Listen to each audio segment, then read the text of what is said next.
मैं तुम्हें लिखना चाहता हूँ, तुम्हें पढ़ना चाहता हूँ, तुम्हें याद रखना भी, पर भूलना नहीं चाहता। तुम मेरे माजी का वो हिस्सा हो जिस पर मैं अक्सर गुरूर करता हूँ। तुम ही बताओ, मैं क्या गलत करता हूँ? जिस तरह तुम मेरे अधूरे ख्वाब के उम्मीद की तरह हो, क्या वैसे ही मैं तुम्हारे वजूद के किसी हकीकत का कोई हिस्सा हूँ? मैं अपने तन्हाई को अक्सर मुस्कुरा कर काटता हूँ, क्योंकि वहाँ तुम्हारी तस्वीर बहुत साफ नज़र आती है, बिल्कुल साफ, मेरे एकदम नज़दीक। मेरे किसी जिक्र में तुम्हारी पूरी कहानी की खुशबू मिलती है।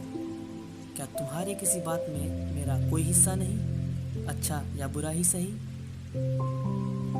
तुम ऐसी ख्वाब हो जो कभी हकीकत नहीं हो सकती, पर मैं तुम्हें फिर भी देखना चाहता हूँ, अपनी धुंधली नज़रों से, ख्वाबों में ही सही पाना चाहता हूँ। अपने हाल पर मैं तरस खाऊं या अपने माजी का गम मनाऊं। माजी में तो तुम हकीकत थी, और अब हकीकत में तो एक अधूरी सी ख्वाहिश बनकर रह गई हो। क्या तुम मुझे अब भी पहचानती हो, जिस तरह मैं तुम्हारे बारे में जानता हूँ? अब दुआ में मैं तुम्हें नहीं मांगता, बस तुम्हारे लिए दुआ मांगता हूँ। एक ऐसी दुआ जिसमें कोई शर्त नहीं। कहते हैं बिना शर्त वाली दुआ रूह से जुड़ी होती है। मैं तुम्हारे रूह को छूना चाहता हूँ। अल्फाजों में तो कई बार तुम्हें बयां किया है, लेकिन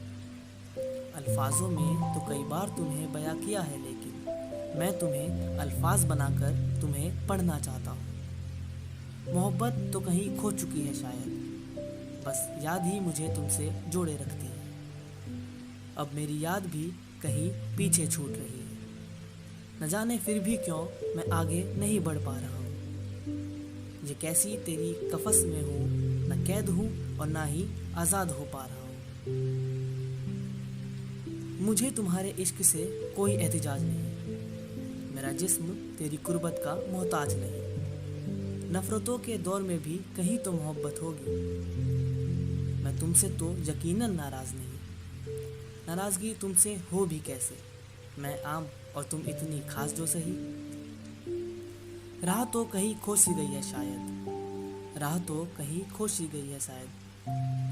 शायद अब मुझे तुम्हारी भी तलाश नहीं। अब मुझे तुम रिहा कर दो अपने इस कैद से।